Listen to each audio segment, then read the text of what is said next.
안녕하세요. 구독자이자 여행자 여러분. 저는 지금 오늘 늘 진료를 받았던 병원을 왔다가 다시 이제 돌아가는 길입니다. 뭐 큰 병이 있는 건 아니고요. 제가 공황장애가 조금 있는데 몇 년간 약을 안 먹었었어요. 약을 안 먹어도 버틸만 했는데 작년 이맘때쯤에 좀 증상이 크게 와서 다시 약을 복용한 지가 8개월, 9개월 정도 됐거든요. 한 달에 한 번씩 와서 이제 선생님하고 이야기를 나누고 요즘 어땠는지 이런 사소한 것들도 이야기를 나누고 약은 처음하고 똑같이 높이지 않고 아주 약한 단계로 해서 계속 복용을 하고 있습니다. 선생님 말로는 한 6개월 정도 더 복용을 해보고 중단을 해도 되겠다라고 이야기를 하시는데 지난번 약을 끊었을 때는 제 자의적인 판단으로 약을 끊었거든요.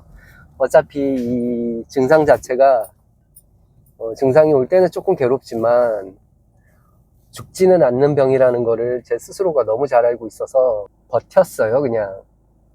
그런데 이제는 너무 심하게 한번 오고 난 이후로는 다시 약을 먹어야 되겠다라는 생각이 들어서 상담을 받고 약을 처방을 받아서 돌아가고 있습니다.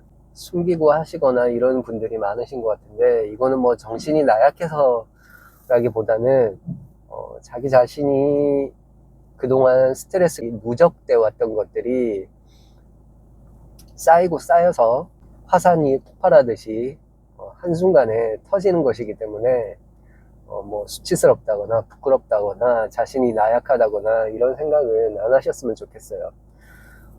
뭐 굳이 물어보지 않으면은 이야기는 하진 않지만 물어보면은 그냥 이런 게 있어 라고 대답을 해주는 편이에요.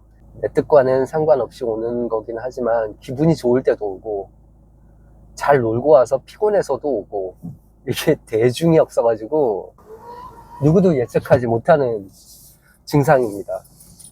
과호흡이라고 하죠. 심장이 빨리 뛰는 것 같고 질식해서 죽을 것 같고 그럼에도 너무 힘들어하지 마시고 직면을 하시면 좋을 것 같아요. 저 같은 경우에는 혼자서 영화관을 자주 가는데요. 영화관에서 영화를 재밌게 보다가도 오는 거예요.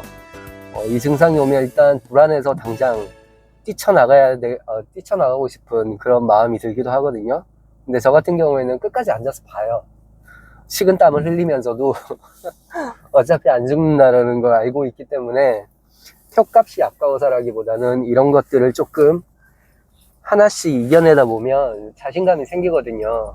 내가 어떤 상황에서 공황 증상이 오더라도 견딜 수 있다, 이겨낼 수 있다라는 이런 자신감이 생기기 때문에 이런 아주 사소한 것들을 일상에서 겪으시면서 이겨내셨으면 하는 바람이 있습니다. 직면하는 게 가장 중요하고요. 그리고 또 하나 팁을 알려드리자면 복식 호흡이라는 게 있습니다. 복식 호흡이 뭐냐면은 코로 숨을 크게 들이마실 때 배가 나와야 되고요.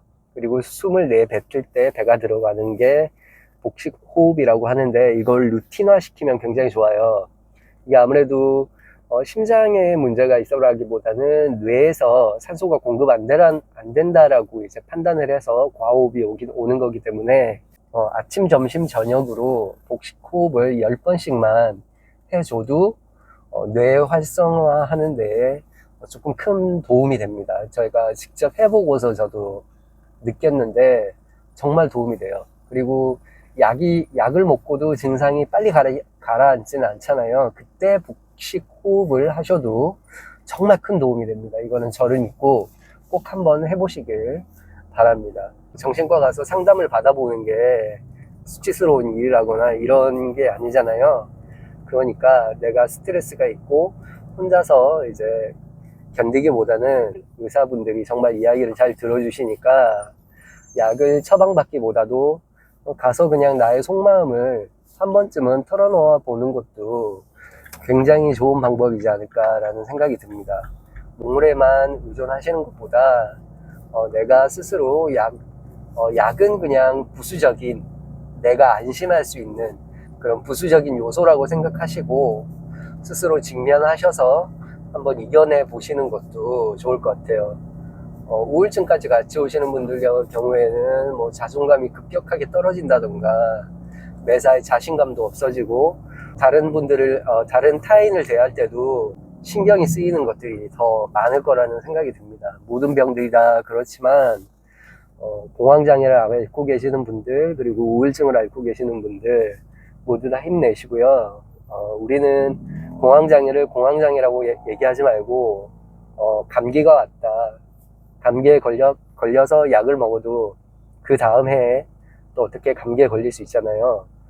이건 물론 완치라고 하는 개념도 있지만 공황장애가 잦아들었다가 또 뭐 1년 뒤에 다시 찾아올 수도 있긴 하지만 이걸 너무 스트레스 받아 하지 마시고 약은 부수적으로 가지고 있으시되 잡생각을 최대한 안 하려고 뭐 집중할 걸 찾는데 퍼즐도 해보고 취미가 이제 뭐 프라모델 만드는 거 이런 것도 하기는 하는데 할 수 있는 것들, 집중하면서 스트레스를 풀 수 있는 것들을 좀 찾아내셔서 잘들 이겨내셨으면 좋겠어요. 그리고 아는 주변 지인들을 만날 때 내가 이렇게 이런 상황에 있어서 갑자기 일어나서 이 자리를 박차고 나갈 수도 있어 라고 미리 얘기를 해두시면 지인분들은 전부 다 이해를 해 주실 거예요. 저 같은 경우에도 예전에 그런 이야기를 일체 하지 않았다가 갑자기 제가 어딘가로 사라지고 나니까 전화가 수십 통이 왔어요. 갑자기 자리에 있다가 사라지니까. 그래서 뭔가 오해를 산 경우도 있거든요.